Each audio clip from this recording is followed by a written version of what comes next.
I talk a lot about confidence in my TED Talk. Why confidence is a secret to great leadership. But for this video, I want to go just a little bit deeper on one of the points that I just simply didn't have time for, which is around goal setting.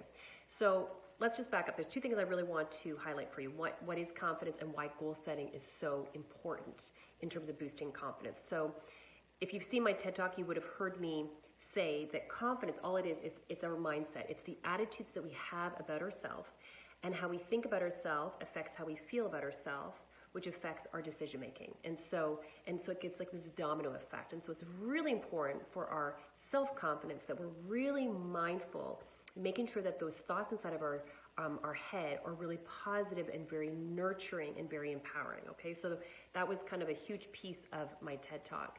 The other piece, though, that is really important is around goal setting. So why goal setting is so important in confidence is because when we set goals that are important to us, that are meaningful to us, so these are not goals that are given to us, these are things that are important to us, it gives us a sense of control back.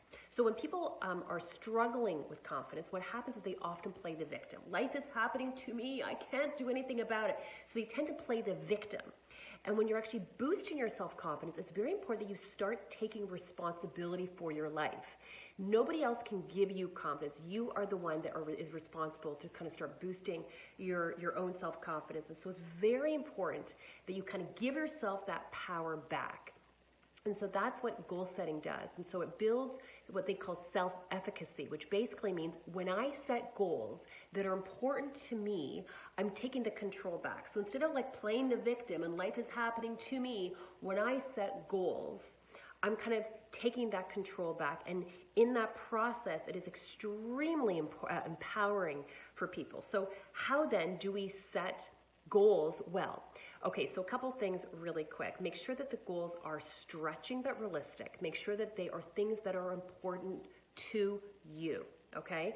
And then in my book, I talk about what I call the 6 P's of engagement. These are 6 areas that you want to pay attention to when you are actually goal setting to kind of give yourself a nice, well-rounded framework for goal setting. So here are the 6 different categories. The first one is purpose. What are the goals that you have for yourself under the category of purpose? Is it meditation? Is it gratitude? Like, what are the things that you would like to do around purpose?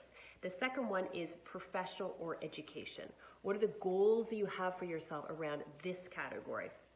Is it going back to school? Is it getting a degree, diploma? Is it taking a couple certificates? Is it maybe reading some books that kind of help stretch yourself? Okay, so that's the second category. The third category is people. What are the goals that you would like to do in terms of your people goals? So this could be in terms of building your confidence, working on your mindset, focusing on your relationship, developing, maybe cultivating different friend groups. Again, the book kind of goes into more detail, but that's kind of like your third category. The fourth category is your play. What do you want to do? What are things that are important for you for recreation? So you, again, map that out. Is it kind of exercising? Is it traveling? Is it taking dance classes? Is it learning Mandarin? Like, what do you want to do that's kind of fun for you? So that's under your play category. Your fifth category is your physical health. So what are the things that you want to do in terms of your physical health? Is it exercising? Is it taking yoga classes? Is it, taking tennis? What are the things that you want to do for your physical health? And the last category, and this is in no particular order, is profit and financial. What are the goals that you have for yourself under the financial category and profit? It is very important that we pay attention to that. And a lot of times when I do goal setting with people, they forget that category, but it's very important because if people don't really manage their profit and their finances and their money management, it can have a massive impact in terms of their emotional well-being. So you really want to kind of identify some goals in that actually as well. When I encourage, and in the book I talk about how you can actually do this goal setting using these 6 categories, the 6 P's of engagement.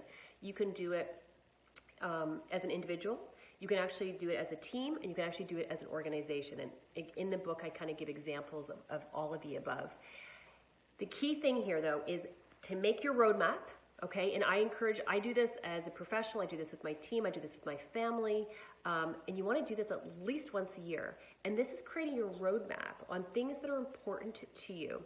So these are things that you can control, make it stretching but realistic. I would have about 2 per category. And what helps with this is all of a sudden you have clarity on, here, I'm going to say yes to this and I'm going to say no to this. So it kind of gives you a sense of focus.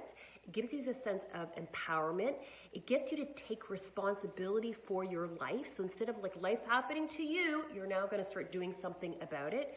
It gets you out of that victim mindset and in developing that confident and empowered mindset. Okay, so we are all responsible for our own life.